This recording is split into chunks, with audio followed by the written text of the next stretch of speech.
Am I the meanest? Sure enough. Am I the prettiest? Sure enough. Am I the baddest mofo low down around this town? Sure enough. Well, who am I? Sure enough. Who am I? Sure enough. I can't hear you. That means that we punched our ticket to go try to win a Super Bowl, and that's it. We got one game at a time, starting at 1 o'clock on Sunday. Love y'all, boys. Love you. Love you. I'll go to war with every single one of you, every game, all right? Love you, 1-7. Here we go. 1, 2, 3, 1, 2, 3. Win.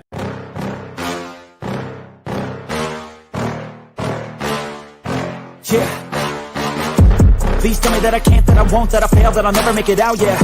Please tell me all the bad, never good, fill my head full of every single doubt, yeah. Please say any negative thoughts, I pop off when I hear people say I cannot. I get off to the thought of proving everyone wrong, I won't stop to the top, so you better back off and get lost. I'ma stay loud, stay proud, never running out, never heading south. I'll be spreading out, call it word of mouth, can't put me down, I'll be getting loud. You can have me douse, not what I'm about, have your fucking cloud. It be raining now, I keep making sound, go another round, bitch I'm legend bound, can't stop me now. You don't wanna fuck with me, a slow burn like a disease. Just tell me that I can and show you things that you couldn't believe. Just tell me that I can. Just tell me that I can. Just tell me that I can. Just tell me that I can. It's showtime. Welcome to Friday Night Lights on Buffalo Fan Base Network. I'm your host, Mikey. That is Tommy. What's going on, brother? What is going on, Mr. Mikey? Happy Friday to you. Happy Friday night to all of Bill's Mafia out there. Whoo, man, it's been, I got to say, Mikey, this new job has me super tired.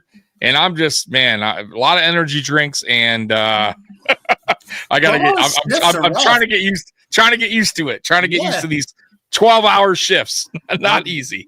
But I'm here. I'm here. I told him I need my Friday. Yeah, and it's graveyard, right?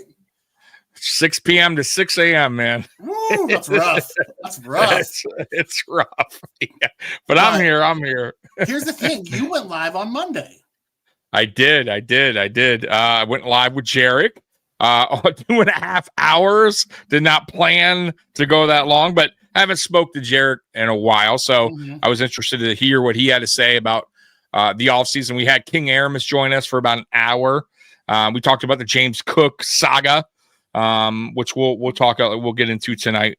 Get your idea, get your thoughts on the situation. But yeah, how pleased are you about this offseason? I'll get to the offseason. So I want to stay on Monday for a second. Spinker said Mikey had a lazy Monday. Mikey had a work commitment after on Monday. I did when I got home, you guys were still live. So I did jump in the chat. And I thought you were a little tough on Bean. I did.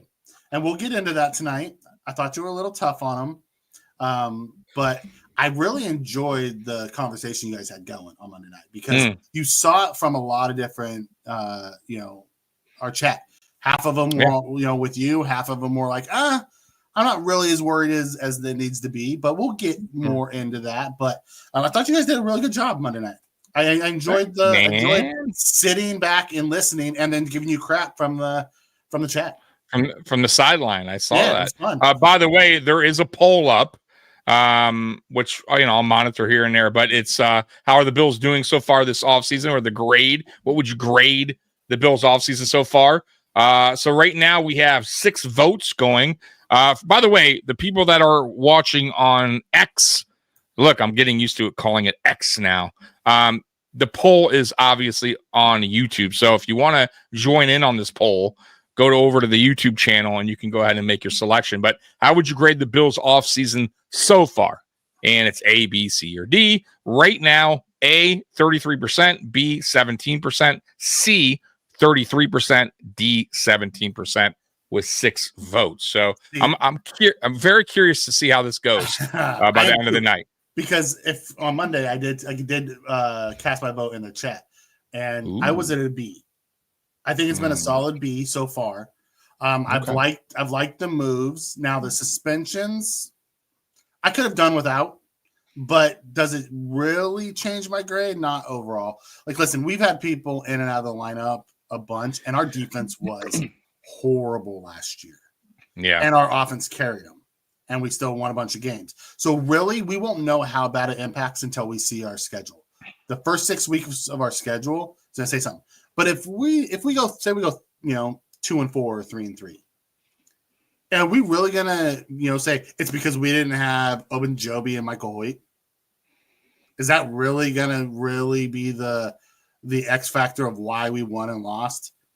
Like, we didn't have those guys last year, and we no, but I don't think that's my concern. My concern is it's just two guys you signed that aren't going to be doing anything for the first, say 7 weeks, depending on, when the rust will come off, when they're at their, 100%, NFL game shape, ready to go. Because as they're not able to come to the facility for what'd you say? It's a week 5 or week 6. I think it's the week prior to the end that they can show up to start getting back in shape.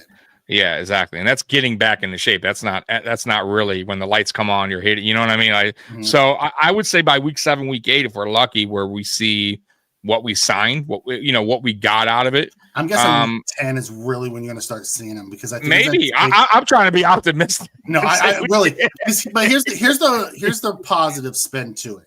Yeah. Ogunjobi's an older player. Him taking the 6 weeks off isn't really gonna hurt, because now he has 10 weeks to get ready before we get to the playoffs to get himself ready.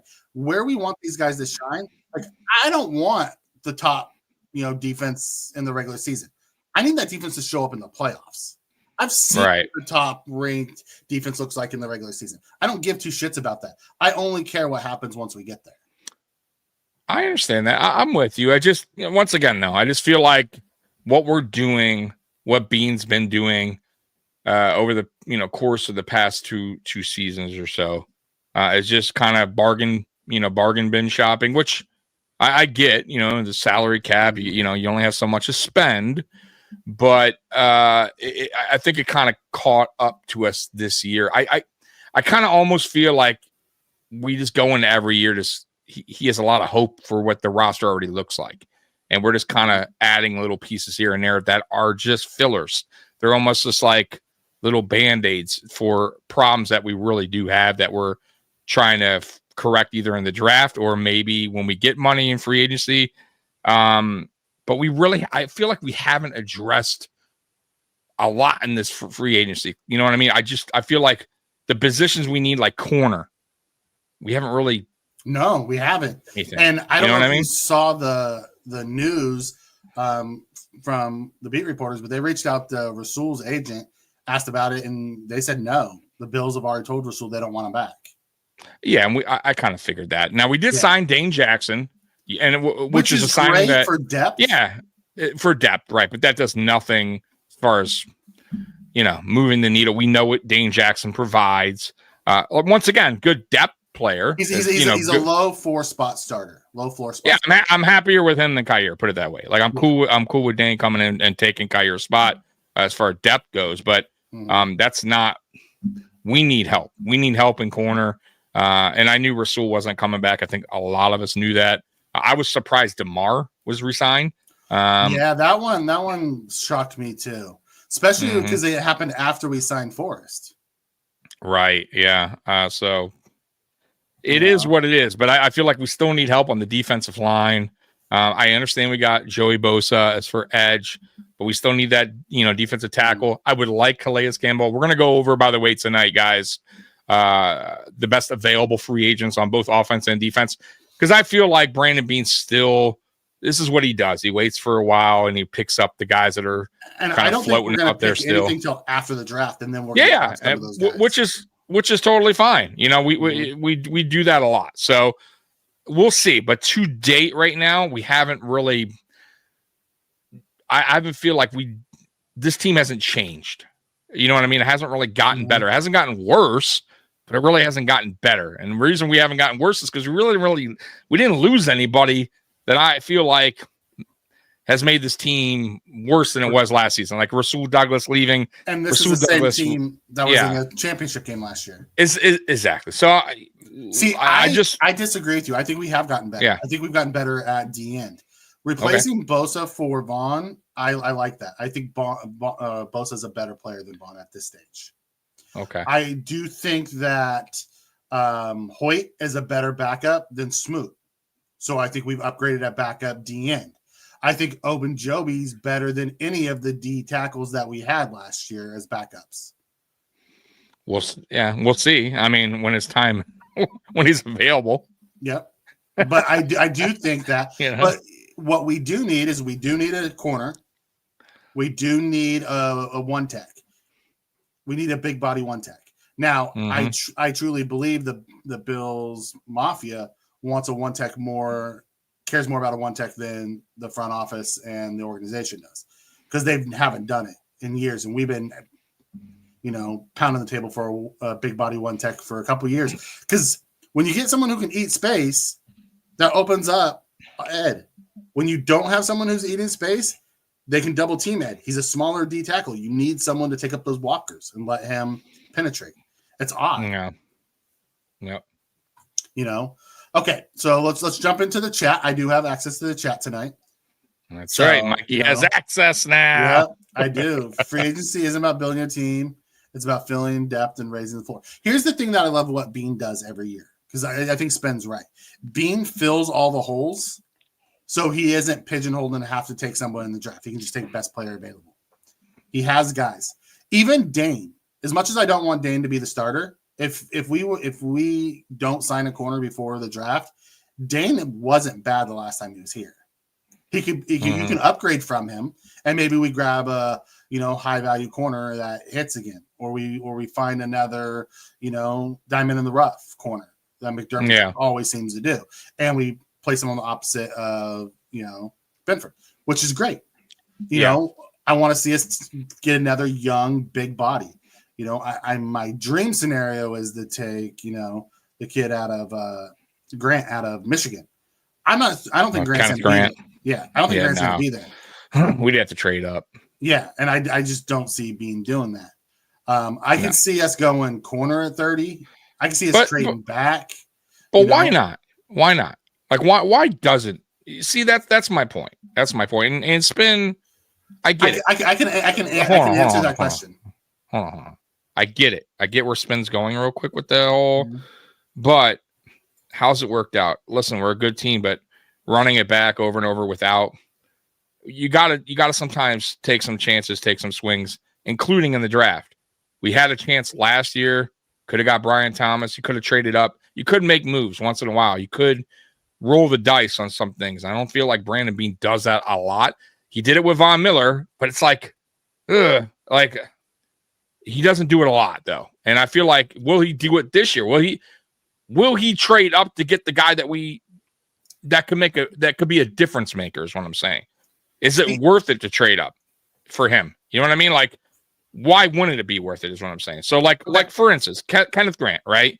We all like him. I think we're all high on Kenneth Grant. We all would love that pick, but we all know the possibility of him falling to 30 is slim, very slim, right? But if there's a possibility for Brandon Beane to jump up and get that guy who could be a playmaker next to Ed Oliver, why not?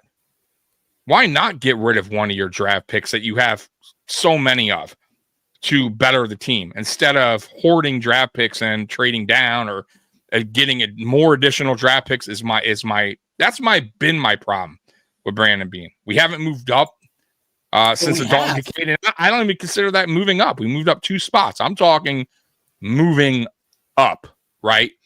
10 spots, right? 7 to 10 spots, maybe. You know what I'm saying? Really making a splash like we did for Josh Allen and we did for to get Grant. I think we're gonna have to go more than 7 spots. Yeah, I agree. That's what I'm saying. Yeah. But why wouldn't you? Because it's the cost. It's the cost associated with what it's. Who cares? Cost of what? Draft picks? So what? We're getting all these draft picks, Mikey, that we get are late round for the most part. Late round, end of the round draft picks. They haven't really worked. Honestly, most of our draft picks, except for the late rounds, mid rounds, late rounds, have kind of worked, right? Or I'm just saying, why not trade up, get rid of some of those draft picks for a guy that you know is going to make a difference instead of going. You don't know. But you don't know. You don't know anyone. You traded up for Kyer Elam. It didn't work. You traded up for Dalton Kincaid. So far, it hasn't worked. Kyer Elam was a lot of people, including me and you, when we drafted him, was a. I get it, but he did move up. Kenneth Grant is more. I know, but I think he would be more of a pick that we would go, yeah, we understand that move. You know, even let's say if it didn't work out, of course, a number one draft pick may not work out. I get that, but I'm just saying, like a guy that's like a guy that you know is an impact, more than likely can make an impact, and more than likely can start next to Ed Oliver. Mm-hmm. Why wouldn't you? Is all I'm saying. Instead of taking guys that you have to develop or project players willing to make that move. No, I get that. Of course, it takes two to tango, or sometimes three. Mm-hmm. Right? Yeah, I understand that. From what we had heard at the end of last year's draft, we were trying to move up. There was just no takers to go up to get. Well, then that's fine. Yeah, then I can live with that. You know what? If that's true and that's real, then I can live with that. Stuff that's in the ether. We're not trading Espada for picks. We're not trading for any more picks. We already have 10 picks, and we don't have room for 10 guys.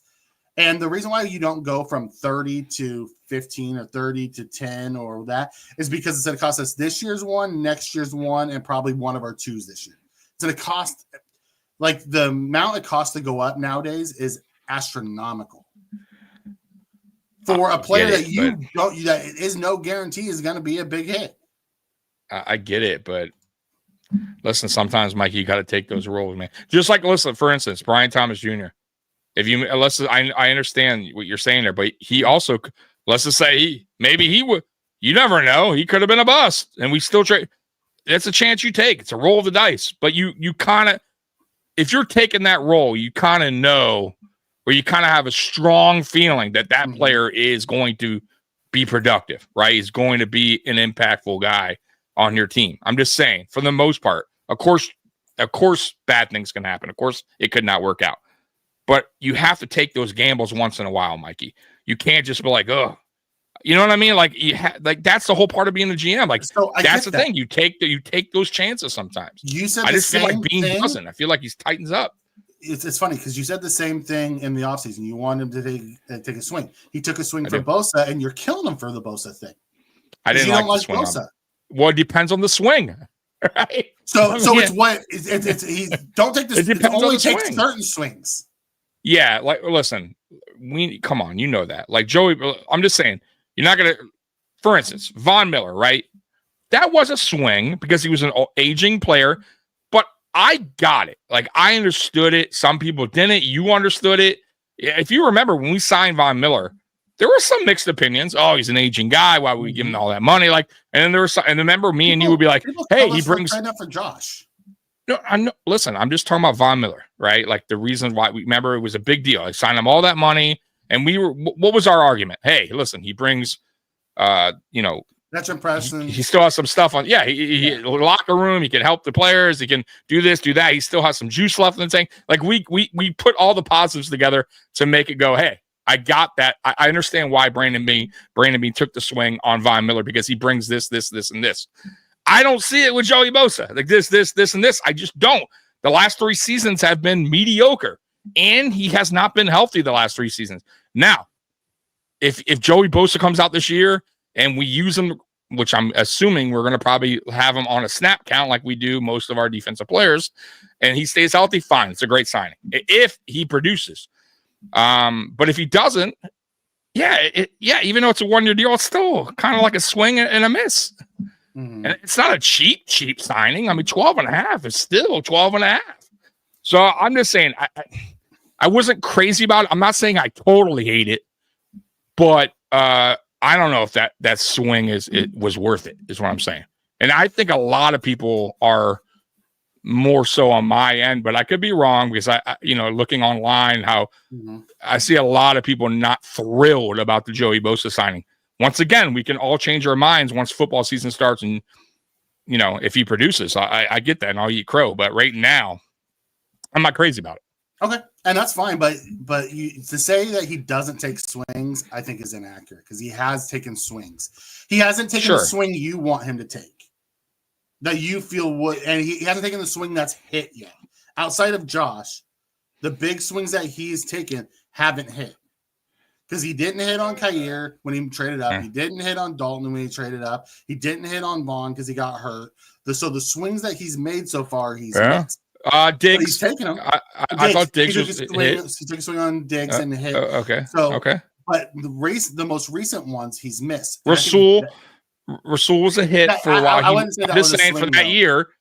Yeah, but it wasn't a swing, but he did it. He finally did an in-season trade for a player. And then he did it this year, and I think I liked what Amari brought to the team because the offense changed once Amari got there. I didn't like the production of Amari.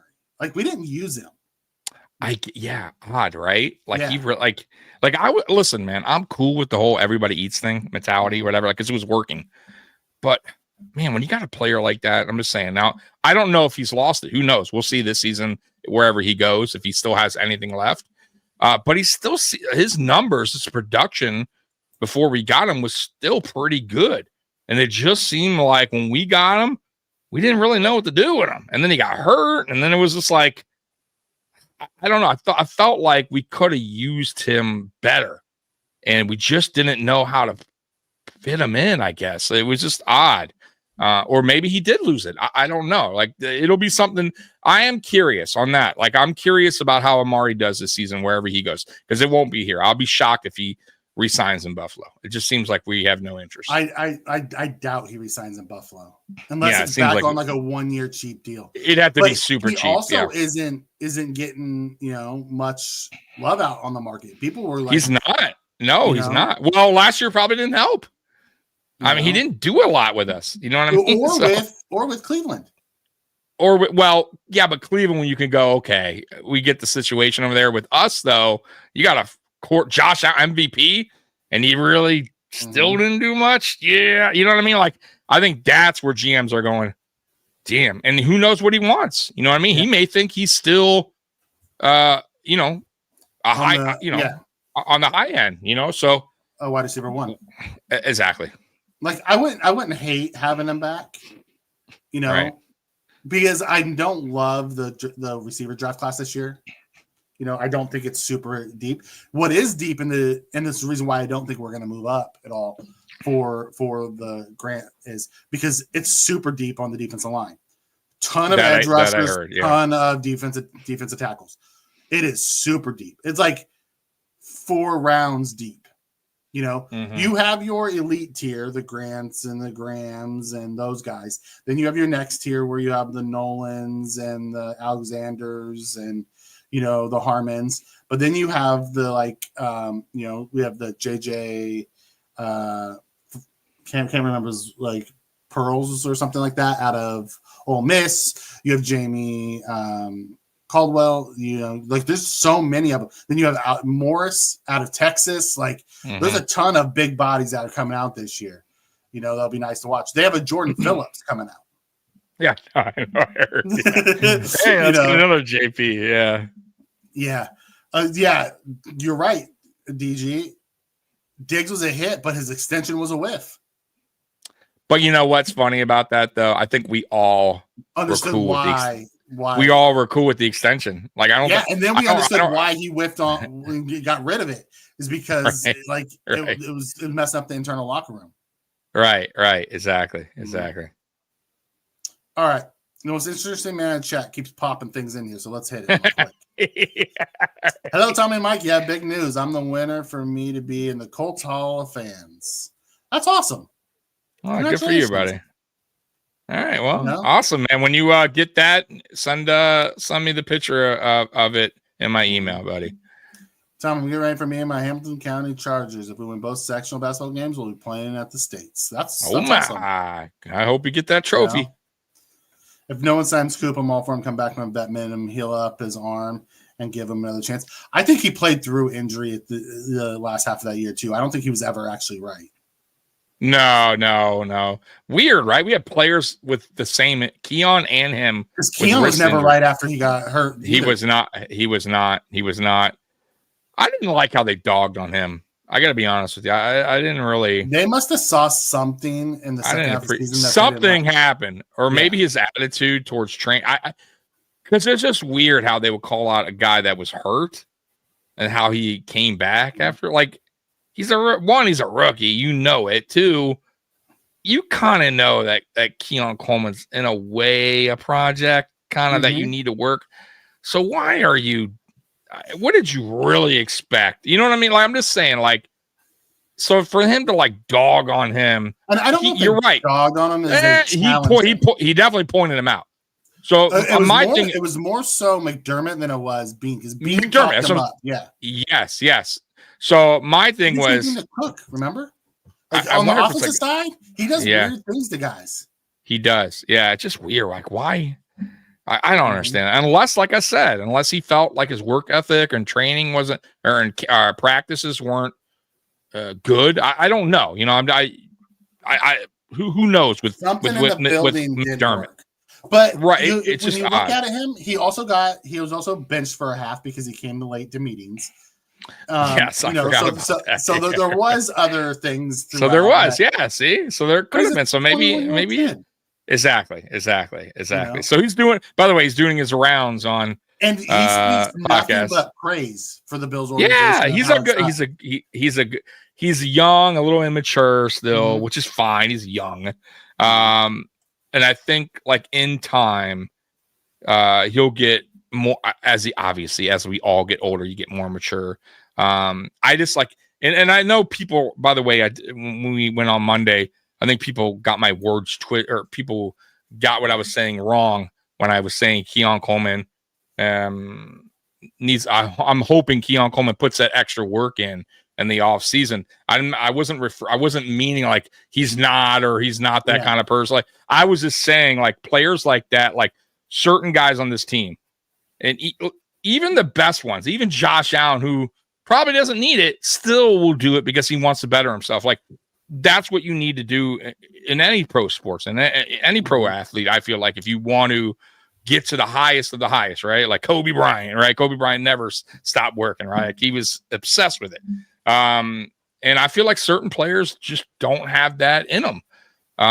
So I'm hoping Keon Coleman is not one of those players. I hope he puts the extra work in. Is one of those players? Yeah. Khalil Shakir, I know. Yes. Is. So, and that's why we rewarded him with his contract. You know what I was thinking too, and I could be wrong. Of course, I could be wrong. I could be totally seeing this wrong. But I would feel like Keon Coleman would be better off going somewhere else to work for workouts instead of with his cousin.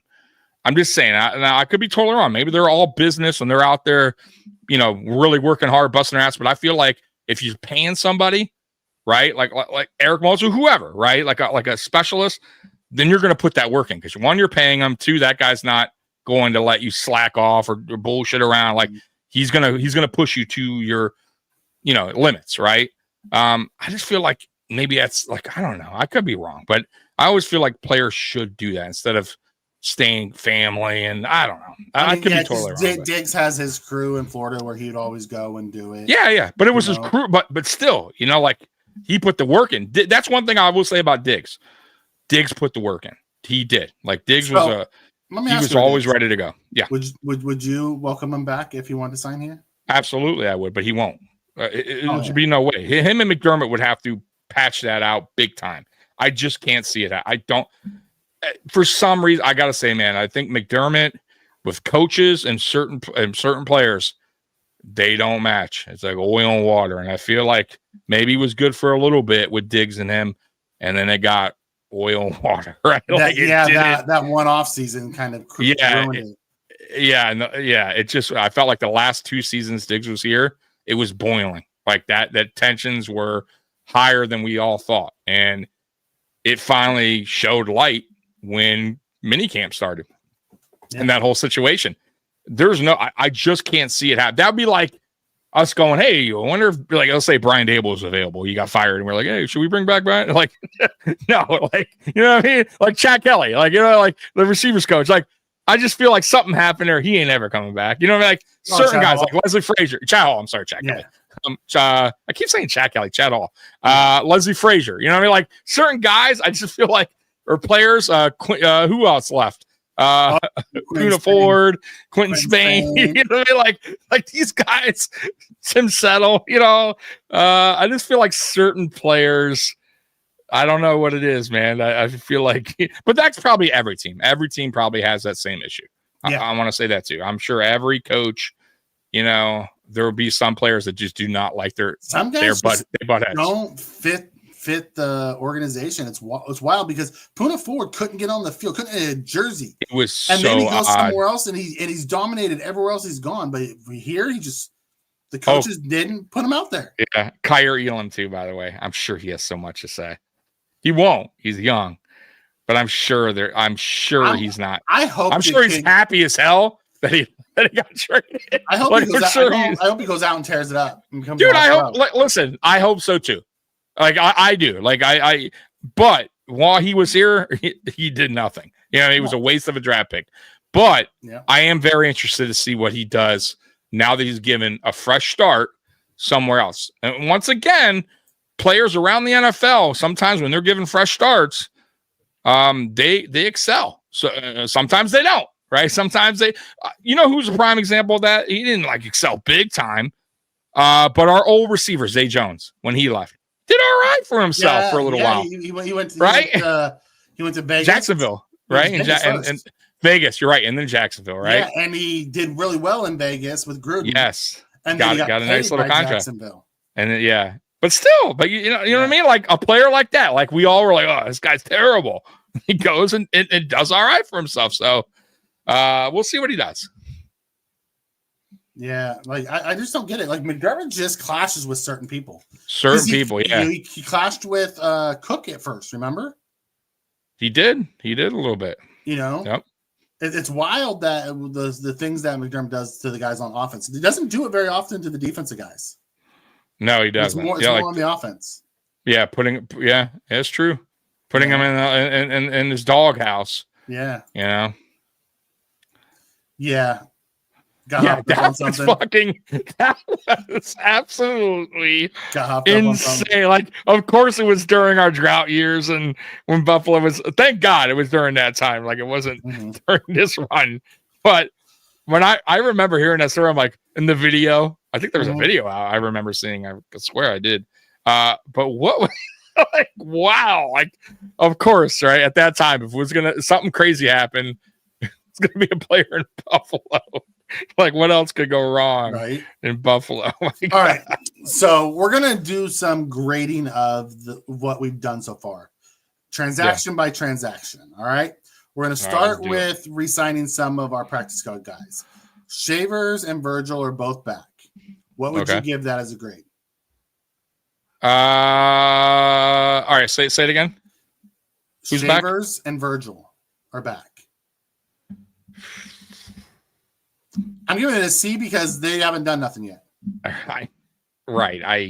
Virgil, the guy that we kept calling up over and over, that I was like, why aren't we giving the other guy an opportunity? Who was the other guy we had, the speedster?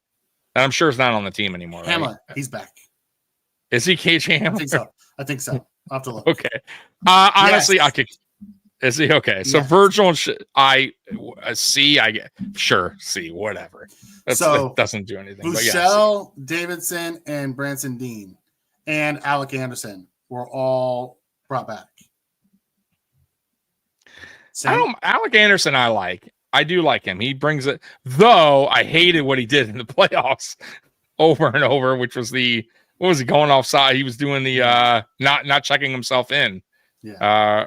So that was annoying because he did it twice or 3 times in the playoffs. But I like him, though. I do like him. If he can get his head out his ass sometimes, he's good. But the other players, whatever. So, yeah, I'm fine with that. C+. Why are we grading camp bodies? Because we're grading everything. We got an hour to fill, brother. That's why we're grading depth bodies. Yeah, dude. And we just kind of graded them. What do you give the grade for the Torber signing, the special teams coach? I don't know much about him, so I'll have to lean towards you on that's that. That's an A signing. He's had top tier special teams. Dude knows what he's doing. Also, high five. Yes, that's right.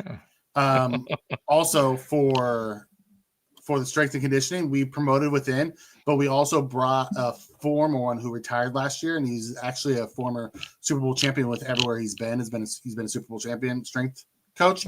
He's now the assistant.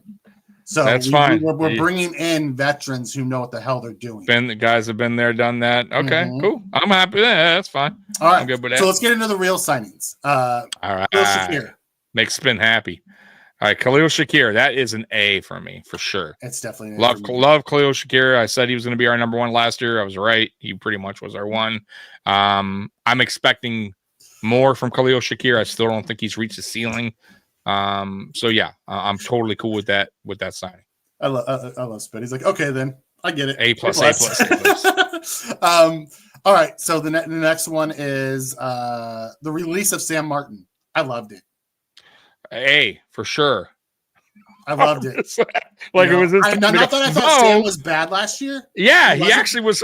He was okay. We're going with younger guys, which I like.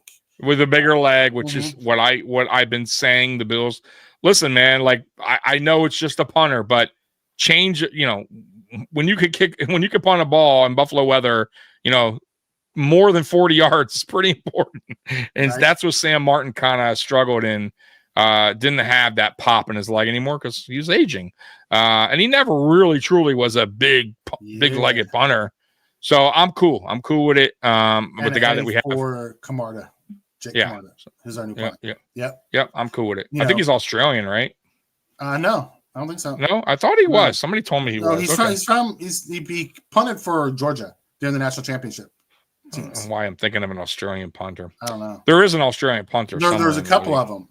He's with the Giants, one of them. Oi. All right, sorry, I had to say that. That's fine.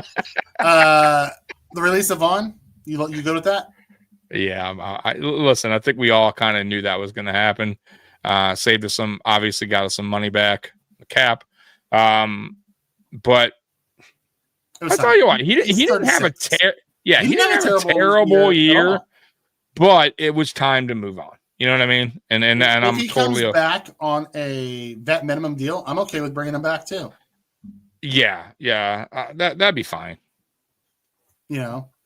Sam Martin had his best year as a Bill last year. Very good placement. Well, no, you're right. He is, but he's also getting, he's starting to get there in age, and when it goes quick. So the Bills are getting out a year early rather than a year late, and I'm okay with that. And we can't just have a specialist in holding field goals. I feel like these three I'm going to lump together because I think you're going to have the same grade for all three. Yeah, Bernard, Rousseau, and Ferguson all extensions.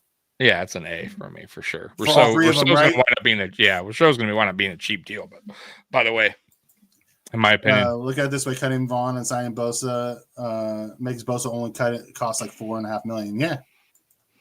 Yeah. We'll see. Like I said, we'll see. Trading Khair, is that an A?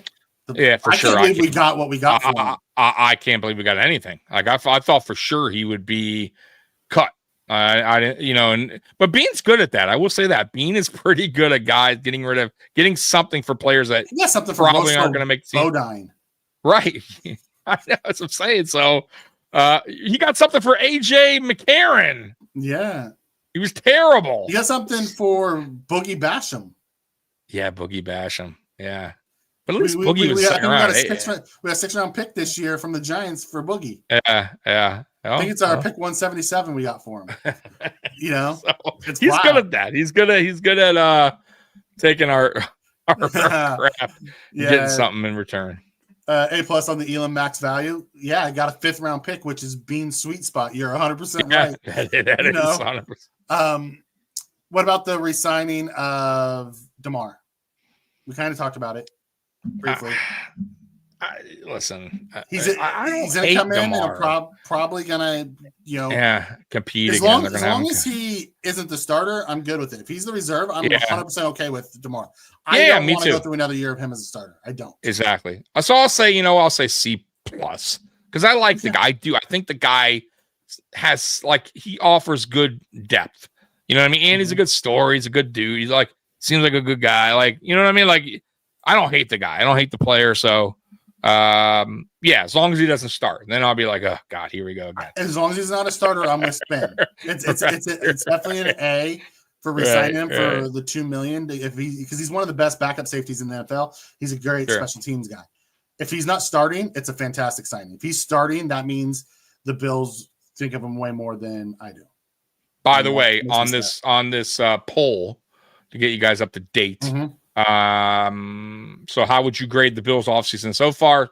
A has 22%, B 61%, C 13%, D 4%. That's 23 votes. So B's kind of where everyone's sitting right now. It seemed like B right now is the hot spot, 61%. There are some people that put D, so 4% probably one vote. They're probably in the camp of you with those 3 defensive signings. I wouldn't say D though. I'm in the C range. I'll be honest with you. Like if there was a C, if I could have added more to this, they only let me put 4 selections. I would have put like C plus because I like the re-signings that they did, but the free agents, Okay, you know, we'll get to the free agents. Really We're getting ready to get there. Scotty, what's going on? Welcome, brother. What up, Scott? 20-0. Yeah, I love it. All right, so we're gonna hit now some of the signings that we've made. We'll start with Michael Hoyt. Excited for it at first, or not excited, happy about it at first. You know, once I saw the film, once I saw everything that he does, unicorn type player, had 3 or 4 blocked field goals last season, which is pretty fucking good. So he does a little bit of everything pretty good. But failing PEDs test is never good. It's a multi-year deal, so it's not a one-year thing. I get it, but still, he can't help us. He can't help us from the jump, right?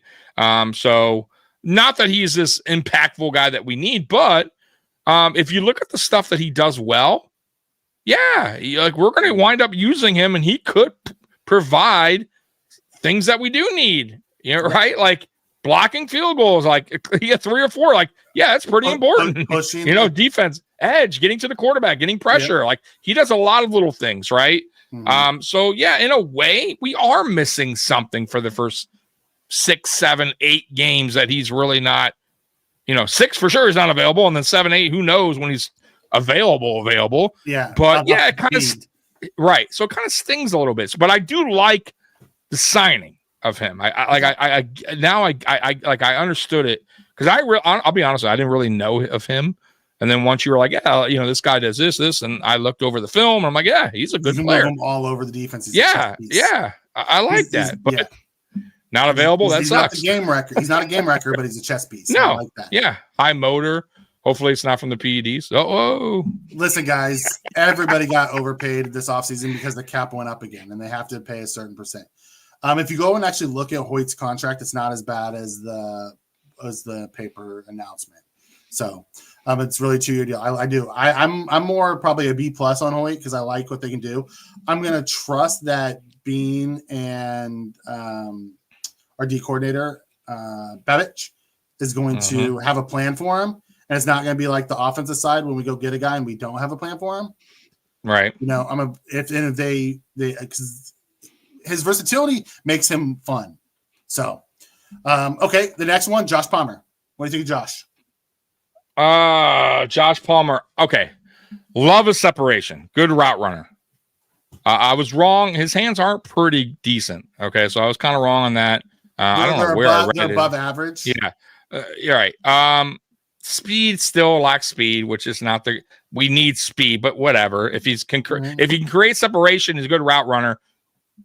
You know, he won't be, put it this way, he won't be our yak guy, right? Which is Khalil Shakir's right now is our guy, but we can get over the top guy potentially in the draft. So we needed a separation, a guy that could separate early in his route. So, and that's what he brings. So I'm cool with it. I think it's a good signing. We didn't like crazy overpay or anything like that. It was, you know, I think, I like it. I'll say B plus. C plus would be my slate was available for the same price. I like Palmer. I think Palmer is underrated. I think a lot of people don't know him because he sat behind Keenan. Some good receiver, and some good Williams for a lot of years. And then he didn't have a great coach until this last year. So before we move on, we got Super Chat. Oh, we do. We haven't gotten one of those in a while. Yeah. Thank you very much.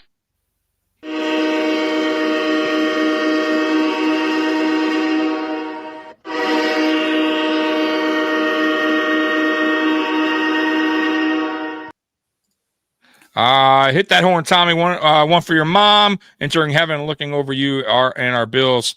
Again, my man. Thank you. Hey, I appreciate that, man. I really do, man. So yeah, that was last year was rough, Mikey, for me, man. Bills, my mom, like, I mean, losing my job. Like, my God, what 2025? Please do me better.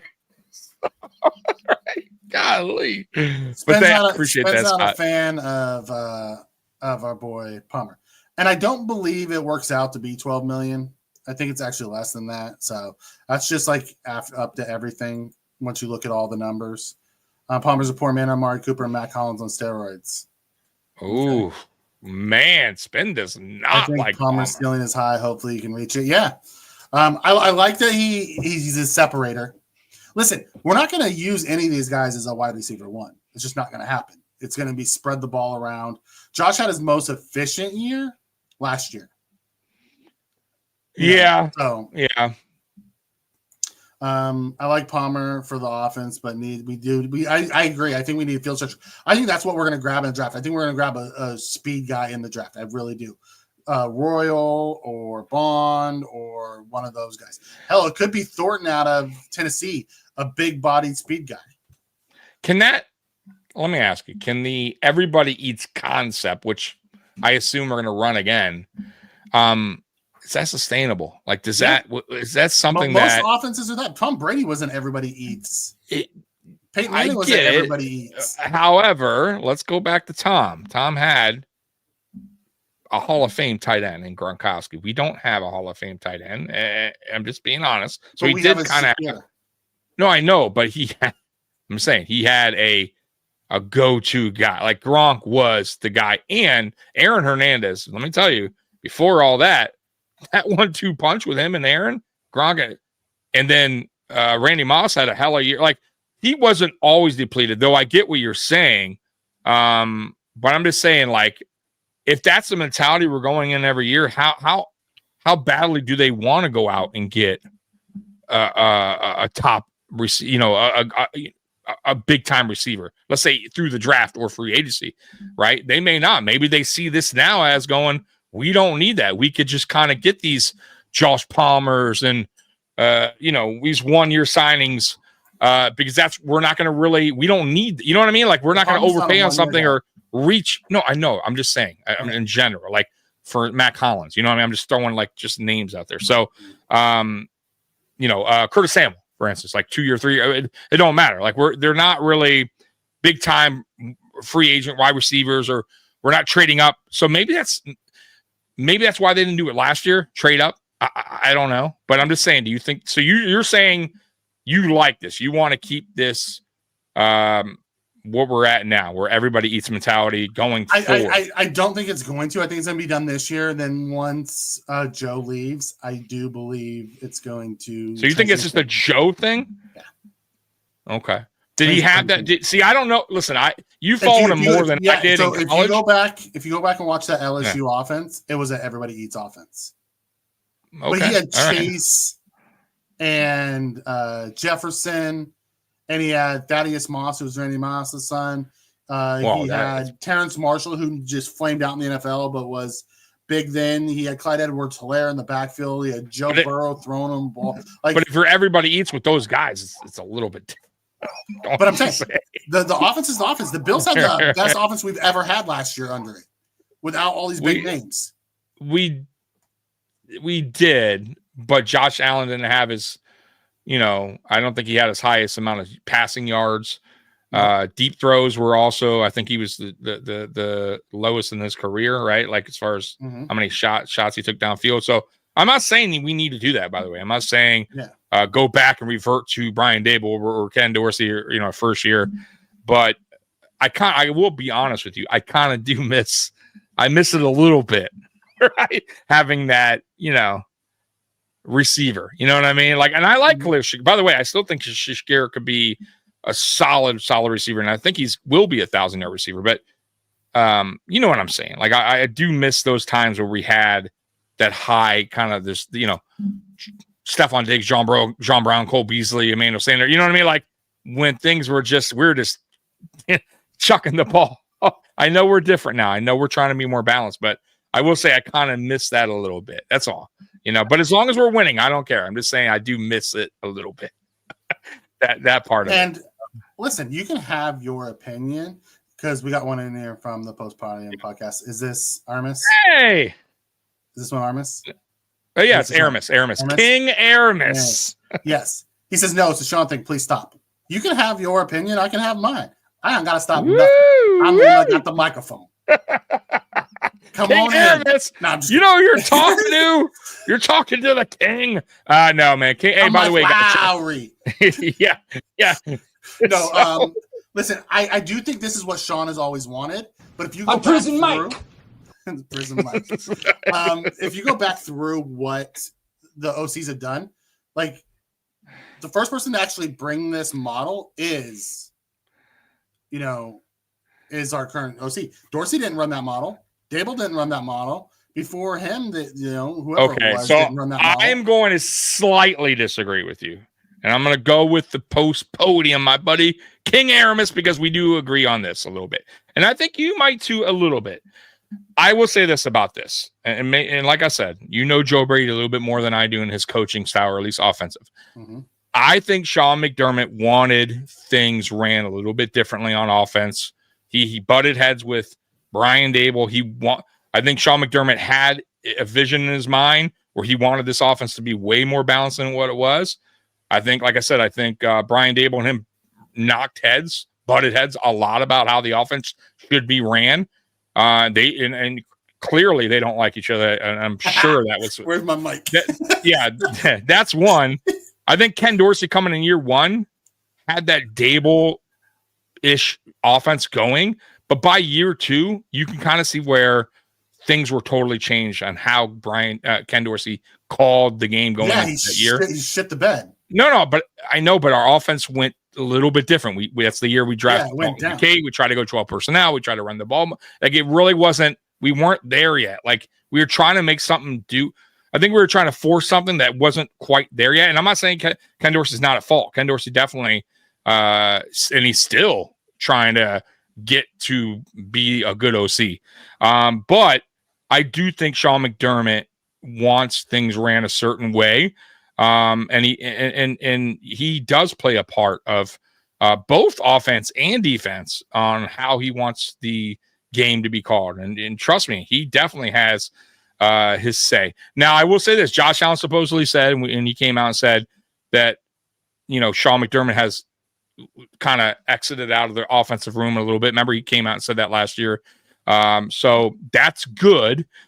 And maybe, that gives Joe Brady more confidence to do his job and maybe open things more up. But I don't think I will say this on the defensive side. I don't think that reigns on the defensive side. I think he definitely chimes in a lot. Okay. And it's true. If you don't, that listen, Sean McDermott chimes in on defense, probably takes over play calling.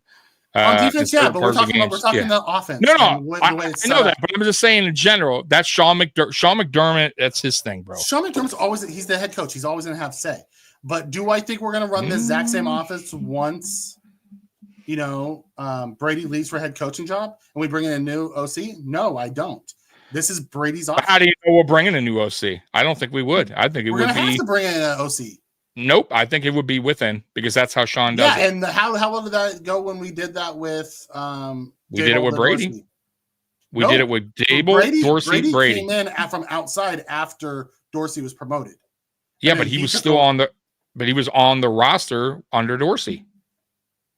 He was still here. Yeah, but he was brought and right, but they could have after that year, right? After the year that that Brady took over midway through, whenever that was, after the Denver game, they had an opportunity to go out and get another offense coordinator, right?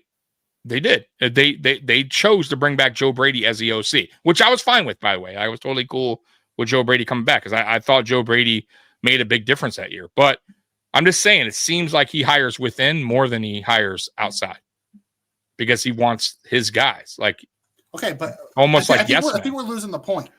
Okay. I think we're losing the point. I don't think this is a Sean McDermott offense. I think this is the vision that he's had for the offense.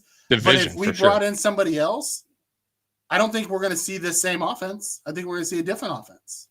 That's what I'm saying. But that's where me and you I think we are. can agree to disagree on this. I just don't. I'm just saying I don't see him going outside. I don't see to bring in. I don't put it this way: if Bobby Babbitt shouldn't work out, I don't think another DC will come in out on the outside either.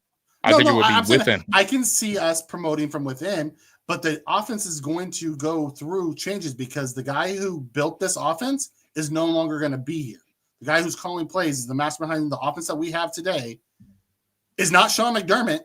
It's fine if you have an offensive head coach, then the offensive scheme never changes. Yeah, I get it. Every offense coordinator we've had, they've made tweaks and changed the offense to what they feel or how it fits. I don't think it's a Sean McDermott offense. I really don't. I think it's what Sean McDermott wanted, though. May not be Sean McDermott's offense, but this is definitely what he wanted. The balance is what he was looking for. Yeah. I think we can still have the same balance, but it won't be the same type of offense if we lose Brady. That's all I'm saying. Mm-hmm. So, question. McDermott's defense acumen when it comes to drafting players. So tell me what I'm understanding about McDermott's player acumen. I don't understand the question. Rephrase it, Robert, for me. Yeah. Sean wanted efficiency more than anything else. Limited turnovers, play strong defense, and run the ball way more. It started with Dorsey, but having Diggs here made the transition tough. Yeah. I mean, listen, I'm with, I agree. That's something I agree with that. I think Sean, we all know this. I think McDermott wants things, and that's probably every head coach. You're right, Mikey. I can name two. Just go back to that 2021 season where we won against the Colts because of the defense, and we definitely beat the Ravens because of the defense. And the Colts, we gave up a lot of points though to aging Phillip Rivers. You talking about that? Yeah, we did. Go pull up that. I'm almost sure we did. Pull up the score. But okay, he said name one. Let's just go to that Ravens game. Without that pick six, we may lose that game. Okay, I would say the Raven. Okay, you want me to name the games where our defense actually? And I'm with you. Name one. He'll wait. I was just naming one. Okay, I would say the Baltimore game's the only one that sticks out in my head, and it was the one not last year. It was the game where we picked off a pick six to the house. That was the only time that I could really say our defense bailed out our offense. Our offense was terrible that game. Other than that, our defense has been a nightmare. Yeah. Let's be real. Last year we gave up a touchdown on every opening drive. It was crazy. We got sucked into a conversation that wasn't actually a question.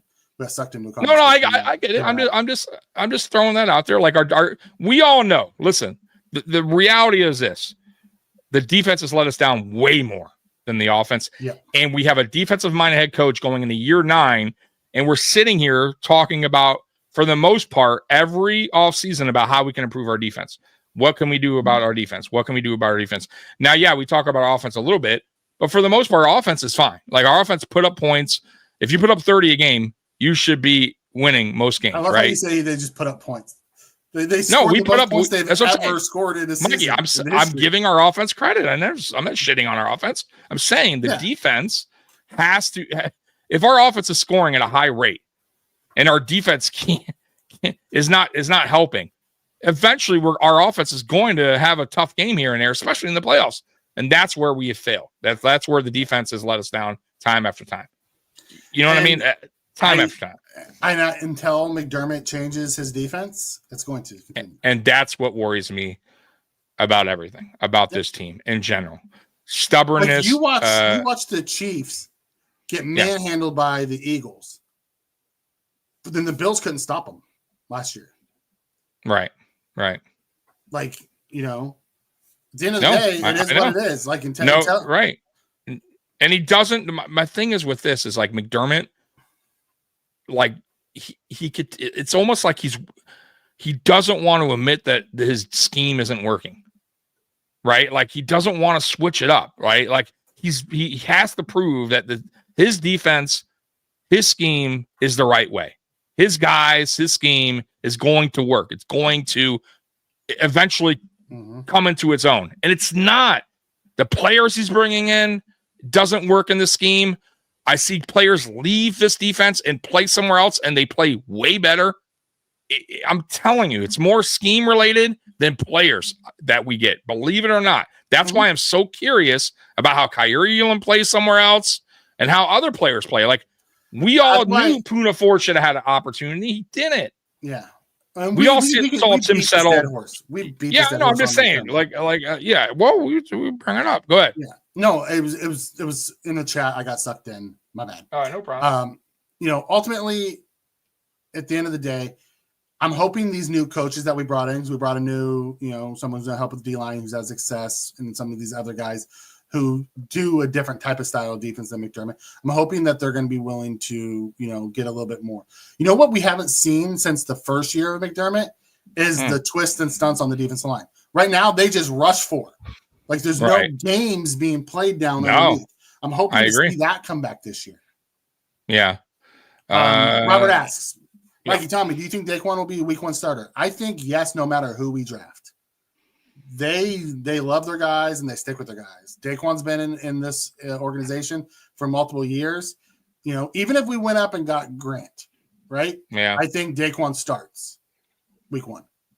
I think that would be a drastic mistake if we went up and got Grant and we started Daquan. I'm just saying, if we actually pulled that trigger, no, I know, but if we pulled that trigger actually and traded up to get that guy and we make Daquan our starter, I would not be a happy camper. Or that would just tell me that that they struggling in camp. But I wouldn't believe that. I believe it. Always bring the rookies. No, I agree, but I believe in Osiris Torrance, and he won. He beat out the job.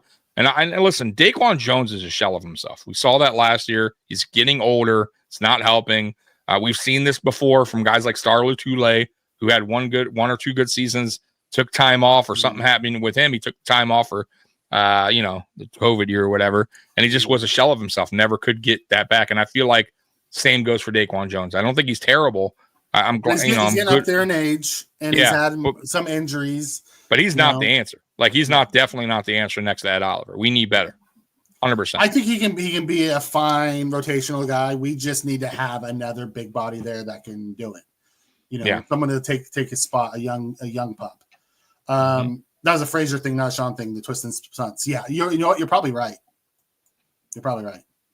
Maybe Daquan can surprise us after a full year removed from the injury. I hope so. I'd love to see Daquan. He was a monster until he tore his pec. He was, dude. Yeah, I agree. He was playing at a high level. Look, that Palmer thing took us down a rabbit hole. So let's get back to the grades. Joey Bosa, lightning rod. I love it. When he's been healthy, he's been productive. It's just his health. And in our system, I think he'll be healthier because he doesn't have to play 80 and 90% of the snaps like he did elsewhere.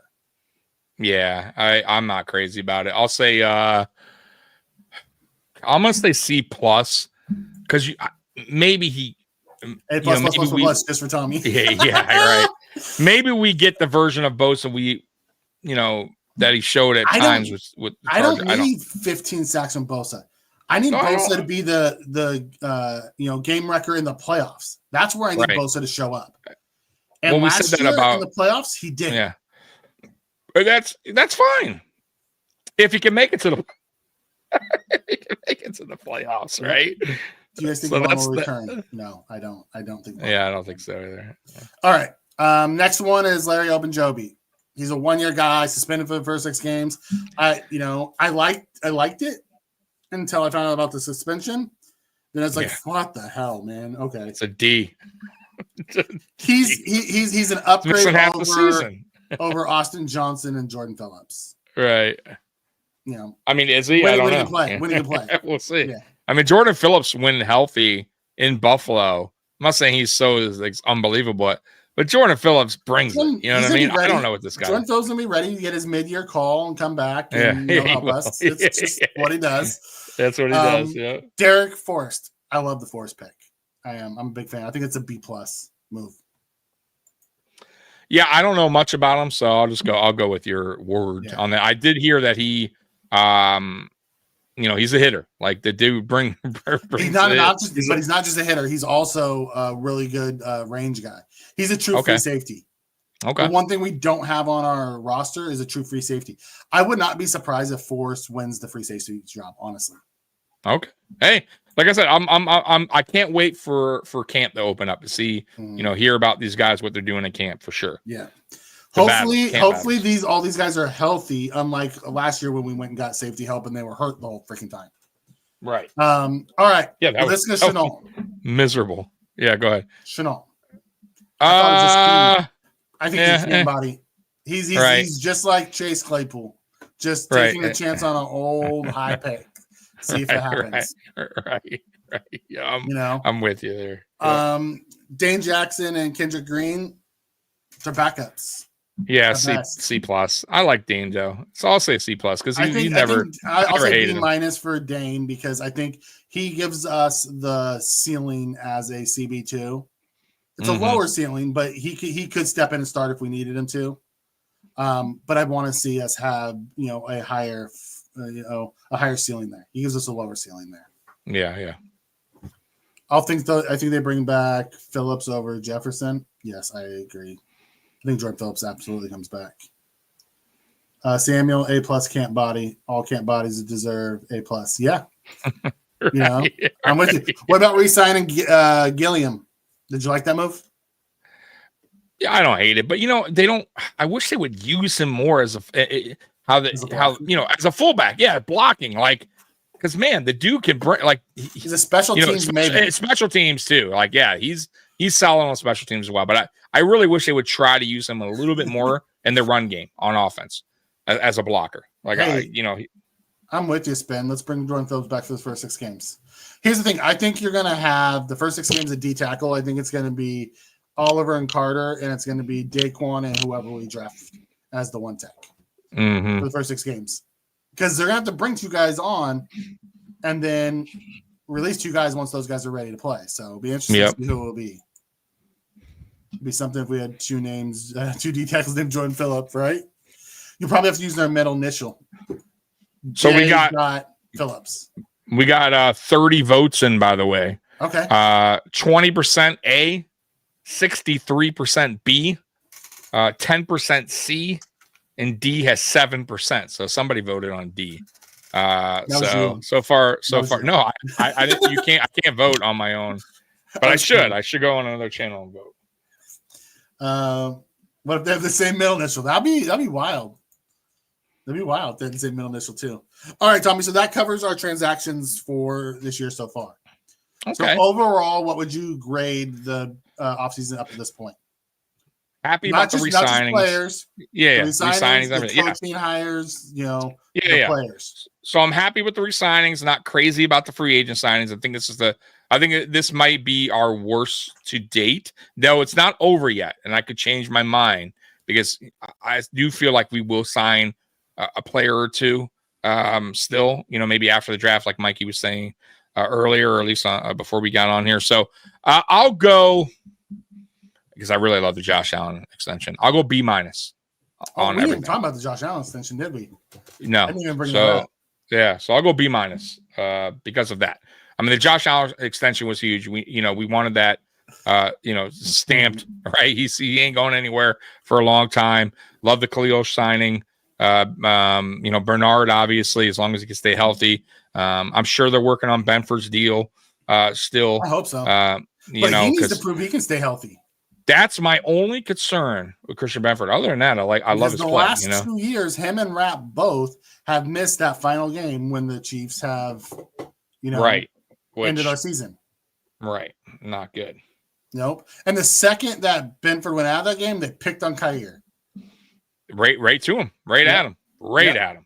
Yep. So we don't need that again. But Andy Reid knows what he's doing or something. Mm-hmm. I'm very interested to see what they do with James Cook too. I have a feeling they're going to wind up not doing anything this year. I don't think they're going to let him. I don't think they're doing anything either. I think they may tag him next year. Yep. We'll see though. I mean, we'll see.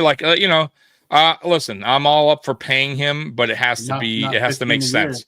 Not 15, but maybe, maybe he started high on purpose, obviously. And I would assume that's what every agent does, or goes for the highest amount, because there has to be some wiggle room there.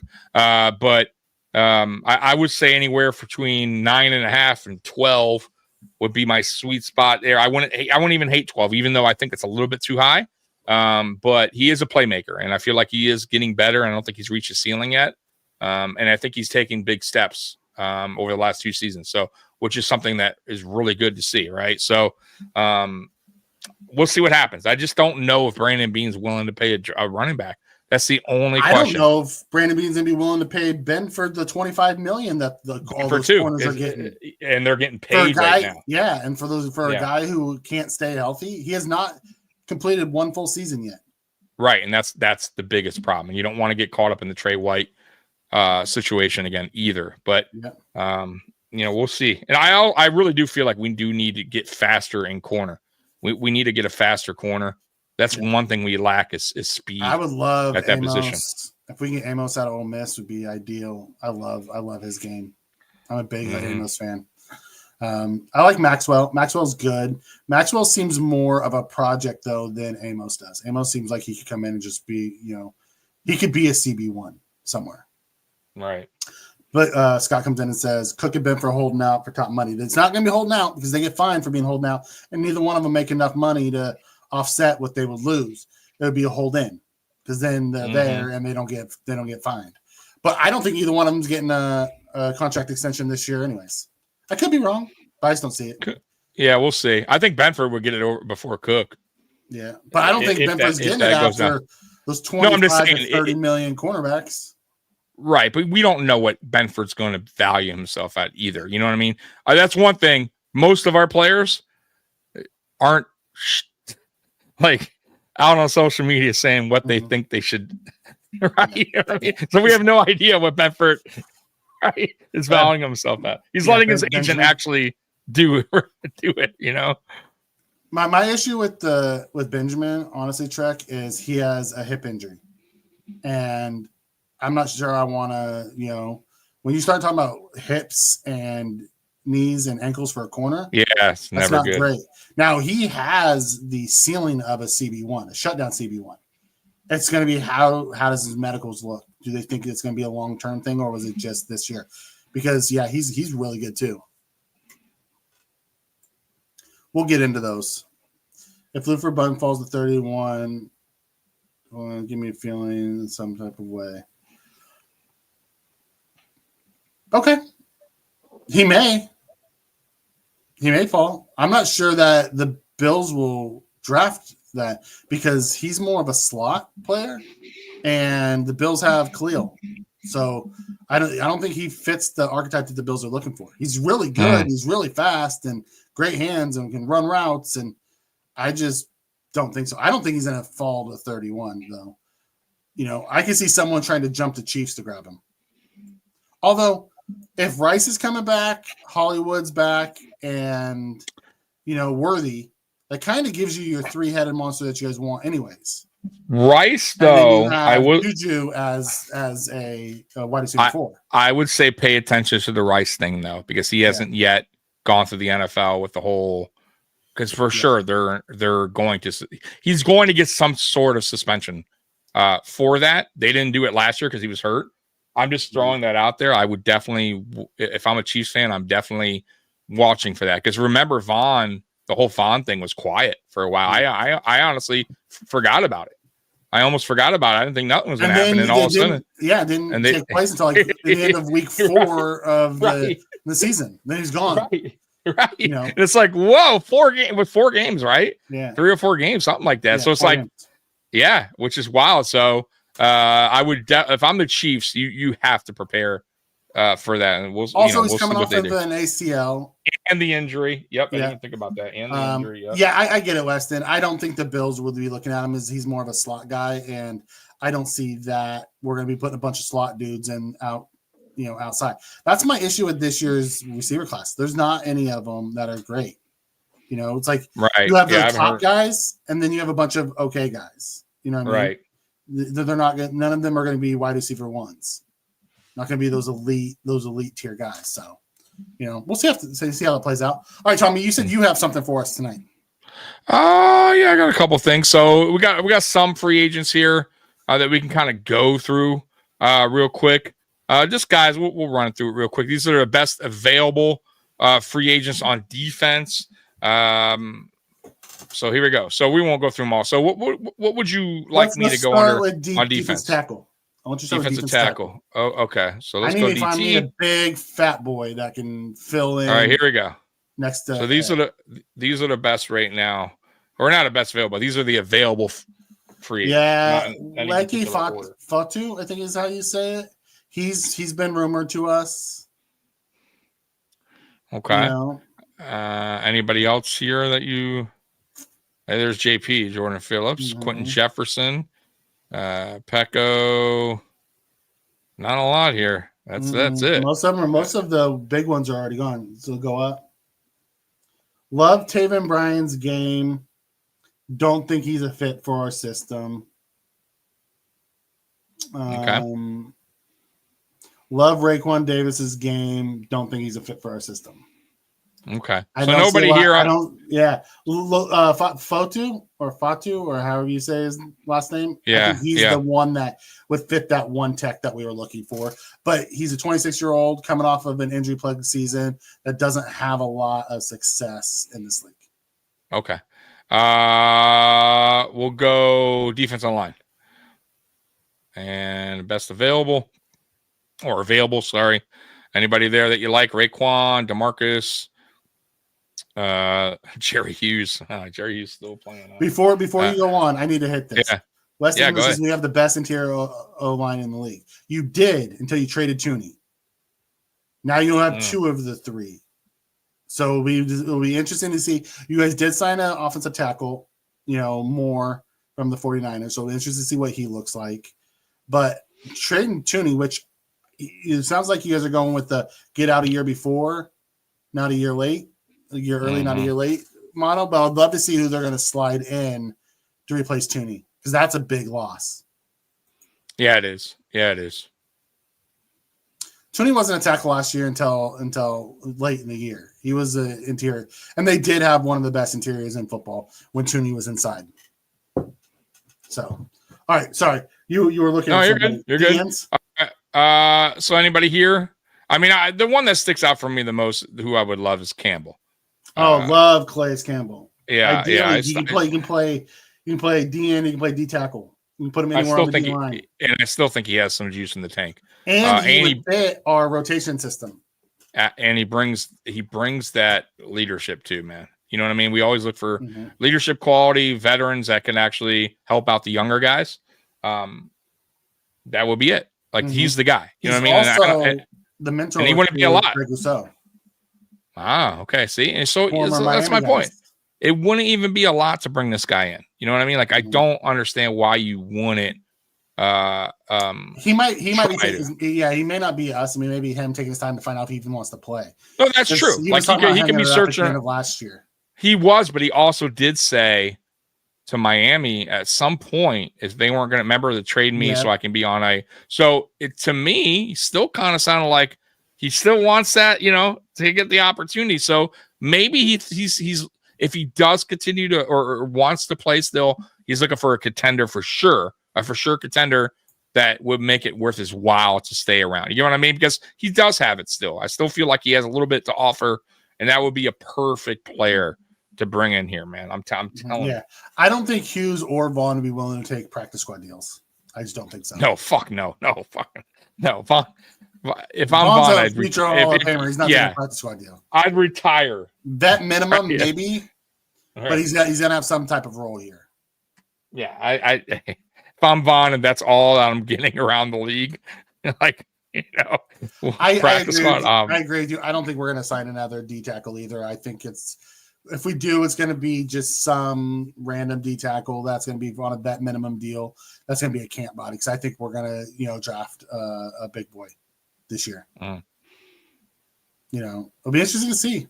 All right, so let's go look at corners. What corners are out there? Because that's what we really need is a freaking corner. Yeah, so let's look at that. So cornerback. They get paid this offseason too, those corners. All right, here we go. An older Bradbury. I would love Chibidoe. Awuzie? Yeah, Awuzie. Yeah. Kendall Fuller. I like him. Like, I would love to see Stephon come back. He's really good. He won't. Yeah, but he's not going to. No. You know? I don't see that. It's not happening. I could see us grabbing a Shaq Griffin. I could see us grabbing a Awuzie. I could see Trey White's there. I mean, Brandon Bean may want him. I just don't want him back. Right, as just to bring him back. Something's going on with Asante Samuel Jr. It must be his injury because he's it is super That's talented. what I've been hearing. That's what I've been hearing. Teams are very concerned about the neck concern. Yeah, they're very concerned about it. Neck back. Yeah. Yeah, or else he would. He was one of the top corners on the market. Absolutely. I would if he's healthy. I want us to draft him when he came out. Me too. There's just not a lot of talk on him right now. Like I haven't heard much about. I see people that want him, but great. No, they must not be great. You know. All right, slide down a little bit. Yep. Let me slide down. Yeah. Not much. Not much here. No. Michael Davis would be interesting as a vet corner. Eli Apple. Jeez. No. Man. You know. There's quite a bit though. There's quite a bit there. But nobody. Caleb Farley, former first round pick. I could see them taking a chance on someone like that. You know what I mean? You good over there, brother? Yeah, I'm good. I'm just because my boss is messaging me. Oh, okay. Sorry about that. Yeah. No, it's good. I just want to make sure you're all right. Yeah, I'm good. Just Miles work. Yeah, Miles Bryant. I really don't see that many here. I could see Caleb if they wanted to take a chance on a roll of the dice on a vet minimum deal. I would do. Go up. Yeah. Awuzie, I'm big on Awuzie. Love ASJ. Go all the way to the top. Oh, is that? But chances are we get someone like Bradbury. Yeah, I don't mind Bradbury. I don't mind Gilmore, but once again, I don't think he's coming back, and he would be. CJ Henderson has a ton of talent. They could just never figure out how to get it out of him. Kind of like Kyrie. Shaq Griffin. I'm just like it's not like ASJ would be the one I would want if he's healthy. Exactly. That's the one you circle and see what's going on there. But after the draft, like, okay, what is it? Clearly something's going on there, or he'd be signed because the dude's a hell of a player. And a lot of less talented guys got a lot of money this offseason. I think that what else would do? What else would you look at? Look at wide receiver because we still need another one. Yeah, we do. All right, available. All right, well, here we go. So, yeah, they're kind of in order. Stephon Diggs, Keenan Allen. Keenan Allen would be one I would definitely entertain. I'm not going to lie. But he's a guy that can't stay healthy. No, I know, but, man, he's good, though. When healthy, he still can give you something. Ooh, tight ends is a sneaky one, Trek. You're right, because we need one. There's your boy, Robert. Robert Woods, still in the league. Dude's been in the league forever, right, Robert Woods, you won't go away. Same with Tyler Lockett. Tyler Lockett's been around forever too. You know what? I like Lockett too. I do. He's been around for a long time too. A lot of slot guys though on here. Yeah. DJ Tyler Chark Boyd is always interesting every year. He's super interesting, super talented. Just doesn't seem to click. There's Boyd. Remember Boyd? Yeah, Boyd. Love Tyler Boyd. Yeah, it wasn't bad. Yeah, Crowder, I would kick the cans with Boyd. You know what I mean? Like, but he's it depends on the play. Another slot guy. I get it. Yeah. Now we're getting to the very bottom. There's not a lot. So if you go here. up, really, the only one I see that I'd be willing to kick the can on, like obviously Diggs could fit anywhere. Allen's more of a slot guy. I don't see that happening. Cooper could always come back. Yeah, I could see DJ Chark as a flyer, because he'd be an X on the outside. Okay, is always been talented, just never really clicked. Yep. I can see someone like that, but go to tight ends. We're looking for a tight end 3. I think we're going to draft one personally, but let's look at free agents. Who's out there? Okay. Oops. Available. All right. Got Everett, Moale Cox. Mercedes Lewis is still out there. Holy shit! He hasn't retired yet. No, apparently he's still available. Jordan and CJ Uzama. Wow, dude. Ian Thomas, Russ, Dwelly. There's not very many out there at all, is there? No. Uzama is interesting. Yeah, the rest are. There's Quentin Morris. What happened? He's going super fast. My bad. Irv Smith is interesting. Super talented out of Alabama. Never really got hurt a bunch early. Never really. But I think we'd be looking for someone who had the blocking capability for our tight end 3. Right. Okay. I like God, Everett's not bad. I'd kick the cans with him. Mercedes Lewis, yeah. Dude, 19 years? That's fucking nuts, no? Zach Davidson and Quentin Morris. I think Quentin Morris is getting ready to sign somewhere else. 19 Tyler Lockett wouldn't be that's a veteran receiver that understands it. His speed, he's lost a step, but he can play outside too. That's one of those veteran guys that you pick up, after the draft. I would. Absolutely. If we don't get what we like in the draft, go grab Tyler Lockett. Yeah. Yep. Yeah. I don't know what his stats were last year, but I know he had a couple. He got banged up a little bit. Yeah. But he's can separate, can get deep, got good hands, and that's what you look for. Exactly. Don't expect Keon the ball out this year. Expect Keon to take steps. He doesn't have crazy athleticism. He's really, he's a project player. We knew that drafting him. But if he hits his ceiling, the dude could be a wide receiver 1. Mm-hmm. He needs to hit his ceiling. He needs to figure out a way to get better release packages and get off the line to create separation. Yep. Okay. I would say that's it for that. Yeah. So there is one more thing I wanted to go over, and we'll get out of here, which is NFL. I think it's NFL Network did what they feel like how the draft's going to go first round, like their mock. So we'll go to it. We'll run down with it real quick and let's see. All right, so here we go, Mikey, and let me know if you see any surprises or anything that you think. I'm with that. Cam Ward, number 1 from the U, baby. Woo! You know what? Here's the thing: don't be surprised if you see Tennessee trade out, or if they make a trade for Kirk Cousins, that they don't go. It would be the DN here. Bad decision. Tennessee needs a quarterback. But they've been talking about it with them. I get it. Cam Ward, man, I'm telling you, dude, he's the best quarterback in my opinion. Not just because he's from my team, but he has a lot of upside. A lot of upside. And he's so, bro. That dude is like, he doesn't have happy feet. He's mobile though, but he doesn't just doesn't get he handles pressure very well. Ooh. Good arm, smart. If you're looking for a quarterback, that's your guy because he's the best in the draft, in my opinion. So, but yeah, they have him going number 1. That's Tommy's definition of taking a swing. What? Bill picked Trev. Right. That's Tommy's definition of now. No, how much that would cost? That'd be like 5 years of number 1. That's you go from 30 to 2. That's unrealistic, right? Yeah. That's not. That's your definition of taking a swing, right? Yeah, that's like Ricky. Like when New Orleans traded for Ricky Williams, the whole they draft. gave up the whole draft. Though I will say this though, terrible thing to do. I would never recommend it. But Ricky Williams, the NFL wasn't such a-holes about the whole weed situation with them.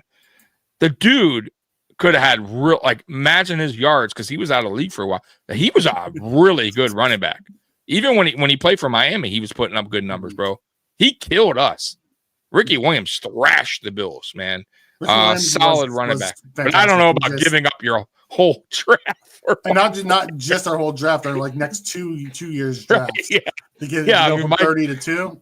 Mike Ditka was like, it's weird. Old school head coach. You would think he would not. He wore a dress for him. He didn't give a fuck. Yeah. All right. Let's get through this. All right, let's get to yeah. So Browns taking Travis Hunter. They're saying wide receiver, cornerback. I don't think that happens. No? Okay. So Mikey doesn't think that. Giants taking Abdul Carter, Penn State. Yep, I can see that. Especially with the Giants picking up J-Mo today. Winston. All right. We got Will Campbell that going to the Patriots, offensive tackle for the Patriots. I don't like it, it's not a sexy pick, but it's the best. I think it's going to go quarterback, they need quarterback, Abdul, and then the Patriots are going to get Travis Hunter. I think what's going to happen. Okay. Jacksonville going Mason Graham from Michigan, defensive line. I can see that. All right. Speaking of, before we move on off that, go ahead. Did you hear that Jacksonville was shopping around their former number 1 pick, Edge? Would you be interested in taking who? Jacksonville? What's his name? Walker? Oh, really? Wow. They took him over Hutchinson. Yeah, no, I didn't know that. Yeah, I mean, depending on what they want. Say you can go get him for one of our second-round picks. Would you do it? I honestly have to look. I have to look at what he's done throughout his career. He hasn't done a ton. That's why. Yeah. I don't know about it. Yeah. See, if he hasn't done a lot, but he's 2 years removed from being the number 1 overall pick. I get it, but it's too steep, man. It's kind of like we're going from doing the Kyers. I get it, but take a swing that makes sense. This dude's super talented. I get it, but if it makes sense, I'm all for it. And I'm not saying every swing you take is going to work out. That's all I'm saying. So yes, once again, I can't say right now because I have to look at I have to look at the film. I have to see what he's done through his time here. But to me, honestly, that would be a better swing than the Joey Bosa. Because at least you're getting a younger guy that hasn't reached his ceiling yet that you can, you know what I mean? That you have time with. Joey Bosa, you're not going to have any time. You're 1 year and you got to pray for the best. What's his name? God, I can't think of it. Something Walker, right? Pull him up, Mikey. Pull him up. I'm looking. Give me a second. Can't think of his name.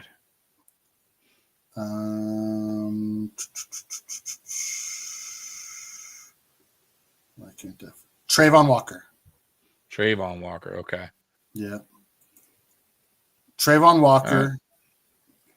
Last year, so let's go game logs. So last year, how many sacks did he have? 1, 2, 3, 4, 5, 6, 7. So he had 10.5 sacks last year. 10.5? Yeah, I'm taking that. I'm definitely taking the gamble on. Yeah. And he's young. Yeah. 24. Exactly. Yeah, I'll take that gamble on him. Thank you, Trek. Yeah, I found it. Yeah, I see that game for sure. A second round. And how many second round? Do we have 2 this year? Yes. Exactly. So who cares? You give that up. 100%. If they're shopping them, why not? Now, I want to know why are they shopping them, of course. You know what I mean? New regime. Maybe it doesn't fit what the new defensive coordinator wants to do. That stuff happens all the time. By the way, 32 votes. It's looking like B's going to be the winner. It's A, 19%, B, 62%, C, 12%, D, 6%. So most, it's going to be B, right? So most people think so far the Bills offseason, they're grading it a B for now. So, I don't hate it. I like I said, I would say C plus in my B minus C plus. So yeah, I think I'll go with that. And that's pretty much what you had a B, right? Yeah, I had a B. All right, so he has 24 career sacks in like 2 years. Yeah, it's more than or 3 years. Is it 3 years? He was the number 1 overall. Where are we at? I hate how slow my computer is today. Man, computer messing up, man. It's just slow. So he had 10.5 sacks. Look this up. I'll say it. He had 3.5 sacks in 2022. Mm-hmm. He had 10 sacks in 2023, and he had 10.5 sacks in 2024. So rookie year didn't do that great, 3.5, but he's gotten better. He's taken big steps forward. 2023, he took a giant step forward from 3.5 to 10. Mm-hmm.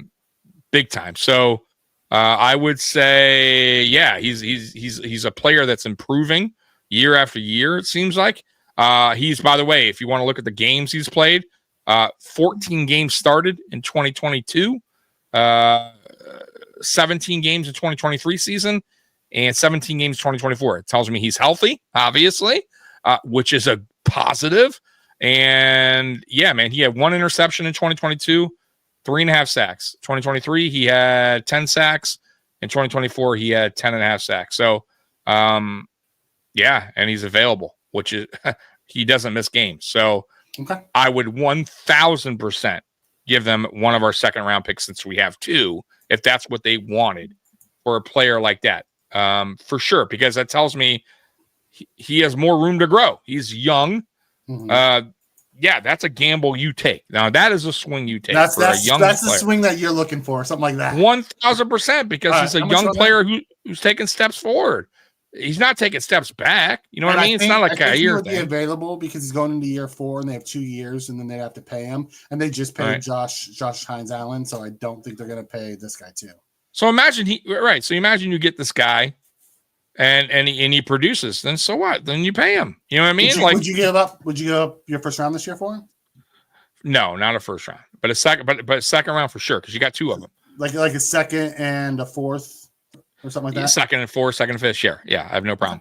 Okay. Yeah, I even entertain a player if they really, if that's what they wanted, depending on the player. Send back like AJ.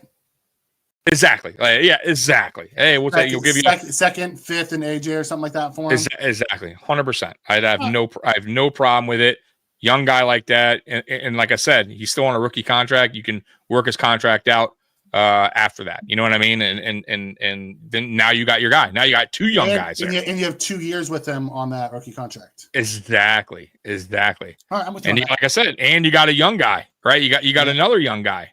Yeah, on the roster to go with Rousseau on the other side. Exactly. So now you got 2 guys locked up, dude. Yeah, and 100%. He's a true pass rusher versus Rousseau's all-around guy.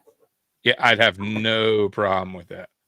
0 problems with that. He was the number 1 overall pick, Spen. So it would be an expensive rookie contract, but not nearly as much as we're paying these top pass rushers. But if he's producing, nobody gives a shit. Yeah. Like, let's say you make that trade and he comes in and he's been doing 10 sacks over the last 2 seasons, each season. And let's say he comes in and he gets you 10 again, or 11 or 12. That's well worth it. I have no problem with that, because that's one thing we are lacking, a guy to get home. Like, Gregory Rousseau's great. I love him. Like, the dude, pressure rate, unbelievable. But we need a guy to get home. This guy gets home. Clear. It shows you. His stats don't lie. So, and he's young, once again, and he's available. Yeah. The guy don't miss games. Then you have Rousseau, Bosa, him.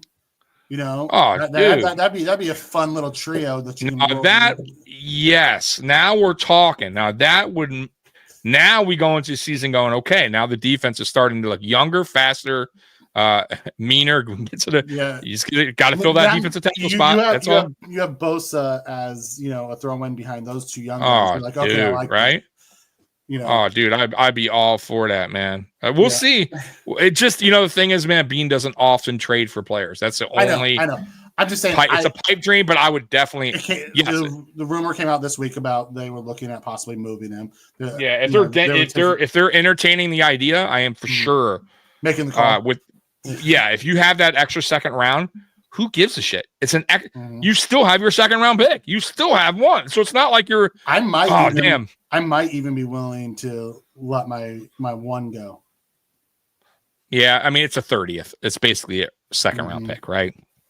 And then you got 2 2s. Yeah. Right. So, and then if you want, really, just saying, if you want to jump back into first, you could. If you got the ammo, you could offer your 2s and jump back in if you really want to play that game. I'm just throwing that out there. Yeah, I doubt it. I'm just saying, if he wanted to play that card, he could. He has with those 2, bro. Having 2 2s is pretty. That you have some stuff to work with for sure. And I would definitely, if a team's willing to get rid of a player like that, for sure you entertain the idea. We saw Brian Burns get dealt. So, it happens to the Giants. Absolutely. And he had a monster year for the Giants. Absolutely. Like once again, we took Boogie Basham in a second. You know what I mean? Like, who cares? You got two. AJ in the second.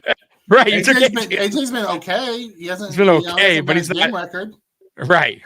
He's a good depth guy, good rotational guy. Let's but get back to this guy. Yeah. Sorry, I took us down a rabbit hole. My bad. That's on me. That was a good rabbit hole. I didn't even know they were. All right, so Raiders taking this receiver. I can't pronounce his name, but McMillan last name. So I guess he's the first receiver off the docket. Jets. Tyler Warren. I could totally see that. They're going tight end. That seems like a good fit. Panthers taking. They're saying Jalon Walker, edge from Georgia. Edge 2. That's surprising. Okay. Here we go, Genty. I like this guy a lot, dude. I really do. Is he gonna be the replacement for Kamara? Now that Kamara's he might be. That's a great replacement. I mean, if he does what he does in college, bro, that guy's a stud, I'm with right here. I would consider Shador here if I was them. If he's still on the board, I would. You think? Oh, the Saints. Yeah, right. Because they still have Carr, right? Yeah. God, Carr's one of those and guys. Kellen Moore's a good coach. He understands the quarterback position. Yeah.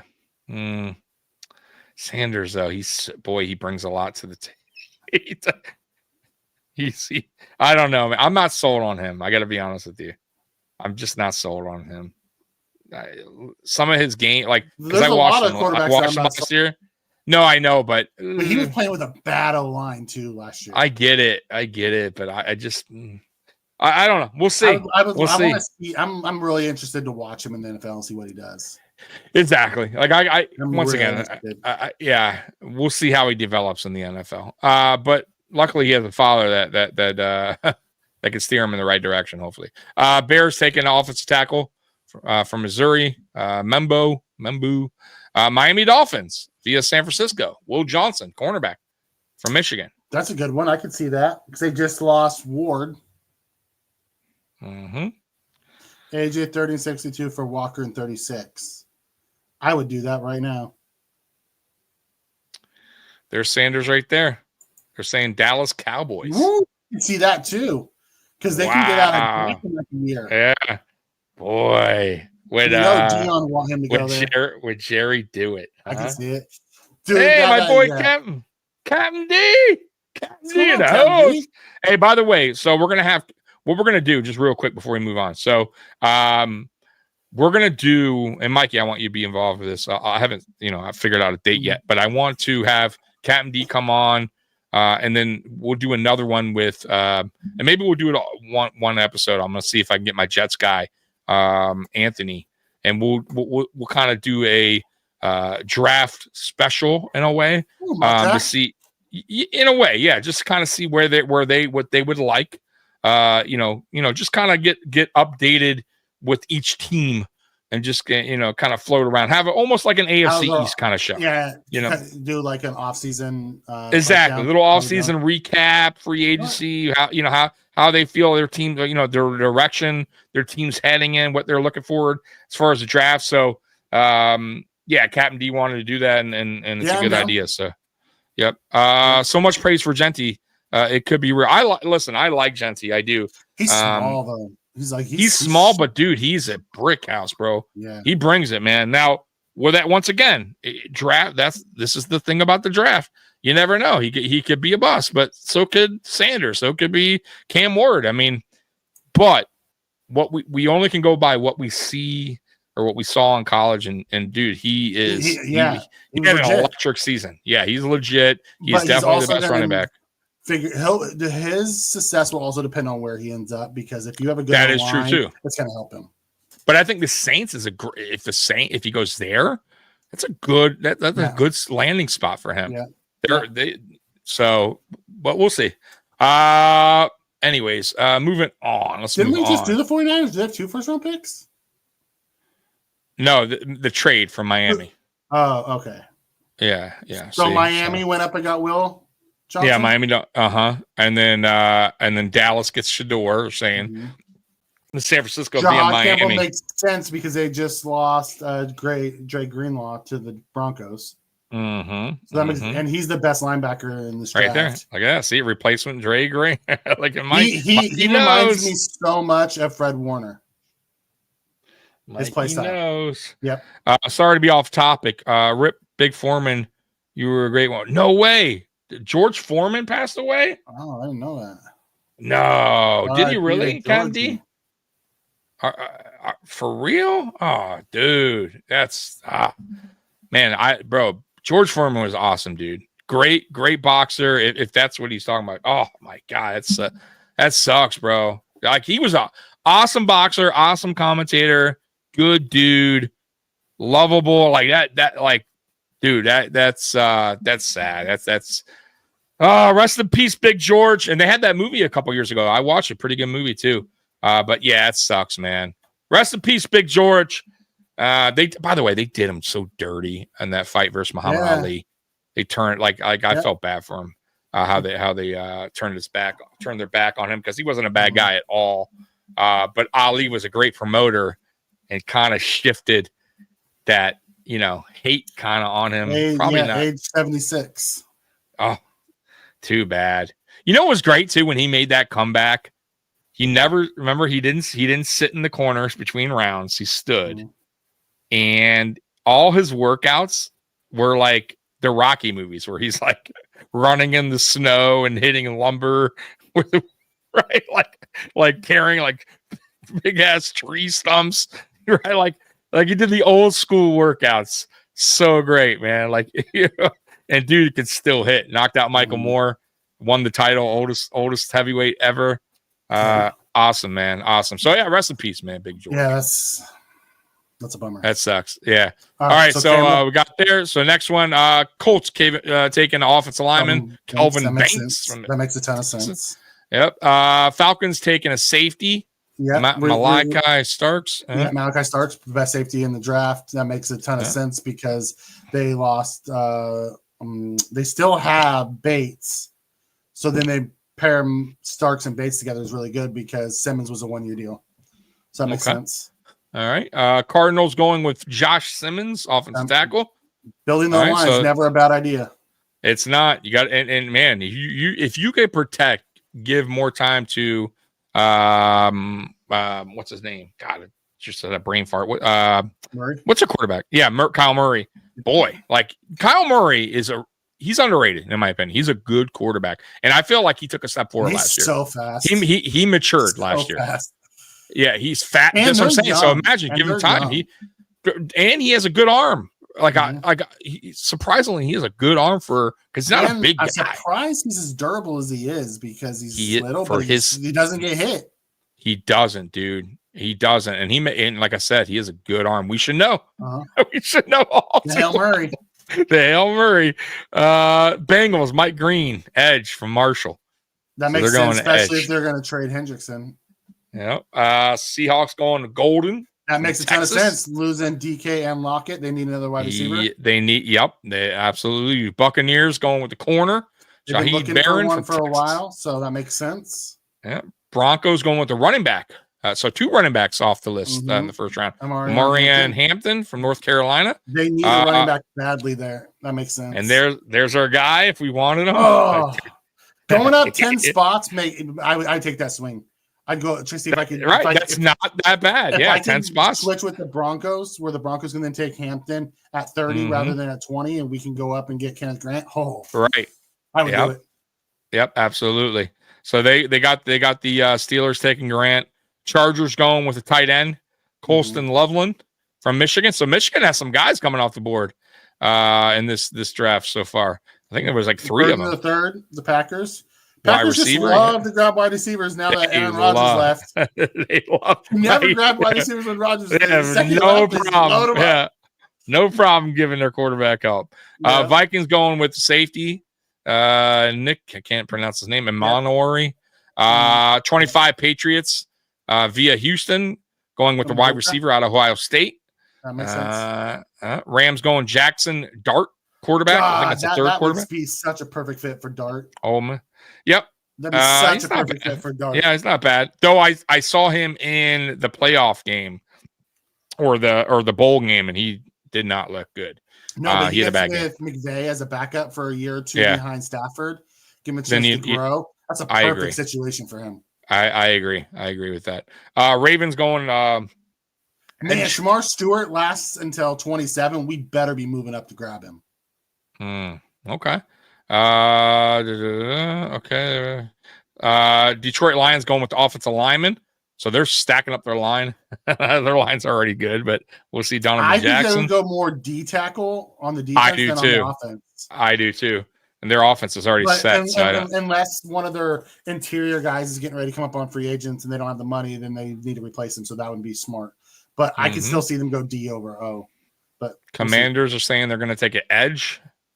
That makes sense. College. And here we go. Derek Herman, defensive tackle. I wouldn't be mad at that. He's not a one tech. He's more of a three tech, but he's a big guy, and we can get one of the big boys later on in the draft. Yep. And the Chiefs going with cornerback, East Carolina University, Chevelle Revel. Yep. Yeah. And last but not least, Philadelphia, Walter Nolan, defensive. Of course, they go get another defensive tackle. That is it. I wouldn't be surprised if you saw another corner go there for the Eagles because they just lost Slay. That is true. Right. Yep. That's it. That's all I got, man. For tonight. So that was cool, man. That was definitely fun. By the way, we will be back next week. I am off on Monday and Friday again. So nice. I'll talk to you to see if you want to do 2 days next week again. We'll see. But either way, hard to fill enough Friday for sure. For 2 days. Yeah, Friday for sure. Yeah, Friday for sure. Yeah. We'll be here Friday Night Lights. Monday, we'll see. Maybe I come on do something for you guys. Right. But either way, we will be on next week for Friday for sure at 9 p.m. And any last things, Mikey, before we move on? No, I liked our pick. I think we've come to an understanding of where we sit with our offseason so far. I think the next big one is what we're going to do with the draft. I think if we can add the big one tech, grab us a starting caliber corner, and then just fill in with the rest of the draft picks, I think we're going to be looking real good. All right, so to end the night, I'll tell you the final results on the poll. So it was 35 votes altogether. 17% gave it an A. 66% gave it a B. 11% gave it a C, and 6% gave it a D. Let's just call Lazy Mondays from Mikey. It's a B, yeah. So we wind up having a B. Which I think that's fine. That's kind of where we're at. That's fine. I love the re-signings. I like a couple of the free agent signings. Like I like the Bosa signing. I know you're still on the fence about it, but I do like. Yeah, we'll see. My favorite part of the Bosa signing before we log out of here is his rush style. He's not that quick. Let's run around the quarterback. He's a go through you type of guy. When he was on his game, like healthy, and he's a beast. When he's on his game, he's healthy. He can be a problem, right, for offenses. But we got to get that Joey. That's all. And if we get that Joey, I'm cool with it. But anyways, guys, we got to go. Bills Mafia, we love you as always. Go Bills. We're out of here. Peace. Go Bills.